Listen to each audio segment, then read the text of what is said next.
Guys আমি এখন আল্লাহর ঘর তাওয়াফ করতেছি, আপনারাও দেখেন, একটু লাইভ ভিডিও দিছি যে লাব্বাইক আল্লাহুম্মা লাব্বাইক।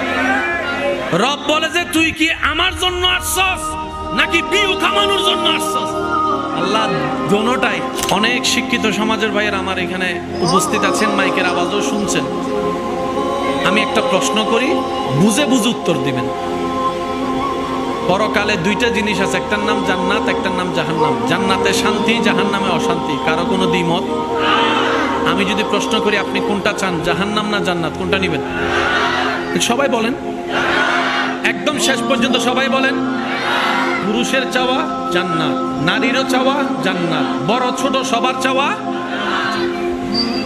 জান্নাতে যেতে গেলে কি গুনাহ বেশি দরকার নাকি সওয়াব বেশি দরকার? সওয়াব কি গরু ছাগলে করবে না আমরা করব?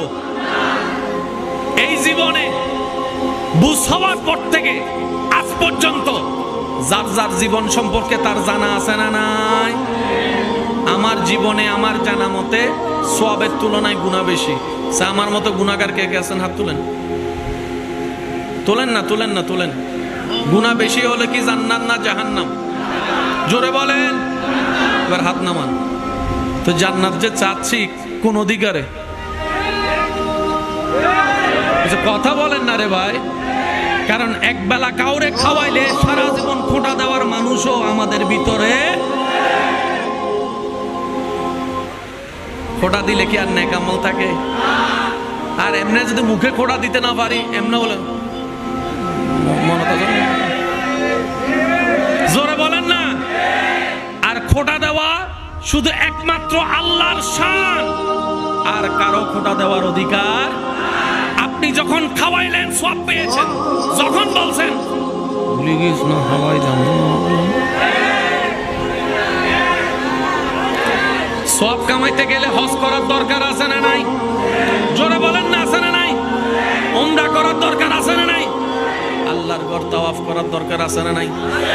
এবার তাওয়াফ করতেছে সওয়াব কামানোর জন্য। লাব্বাইক আল্লাহুম্মা লাব্বাইক লাব্বাইক লা শারীকা লাক লাব্বাইক ইন্নাল হামদা ওয়ান নি'মাতা লাক ওয়াল মুলক লা শারীকা লাক। গুনাহ না সওয়াব? জোরে বলেন।